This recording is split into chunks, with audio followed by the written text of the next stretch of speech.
Enoch stands on the hillside where he returned from the heavenly throne. The sky above him is pale gold. The world is quiet, still recovering from the chaos that once consumed it. But inside Enoch, his heart still shakes with what he saw in the highest heaven. Enoch had stood before the throne of glory, and the words of the Most High weighed upon him like mountains upon his soul. The wind stirs, leaves rustle, birdsong fades. A familiar vibration fills the air, subtle at first, then swelling into overwhelming presence. Light gathers before Enoch.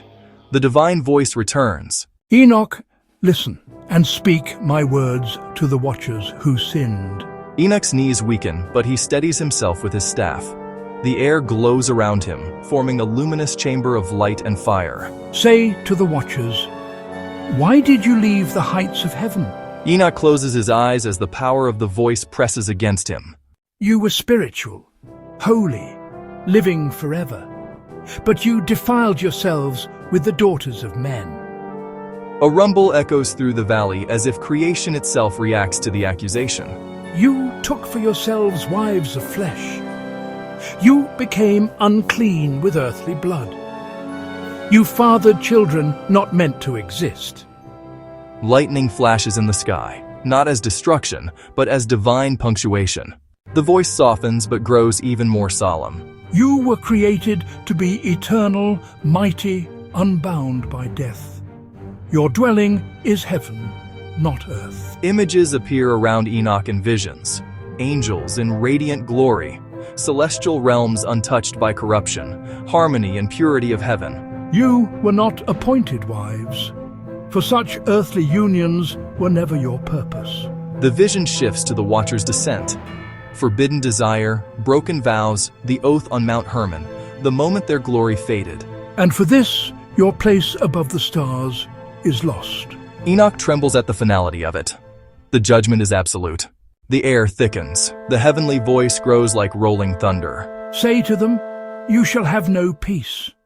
You shall remain on the earth, bound, until the end of all ages. The vision shifts to Simjaza, Azazel, and the fallen angels, their wings dim, their bodies trembling, their eyes filled with regret.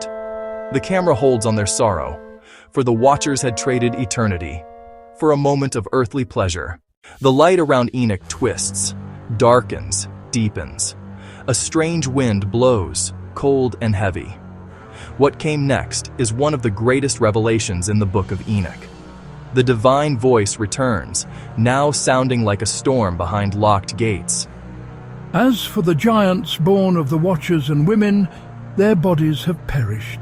Enoch sees visions of fallen giants lying across valleys, their enormous forms lifeless. But then, something rises from them. Shadows, figures of mist, spirits without form. But their spirits shall not die. The spirits drift across the land, restless, hungry, bitter. Because they were born on earth, their spirits shall remain on earth. Wind howls, trees shake. These are the evil spirits. Enoch's breath catches. The spirits, born from violence, born without soul, born outside the order of heaven, move through the world unseen.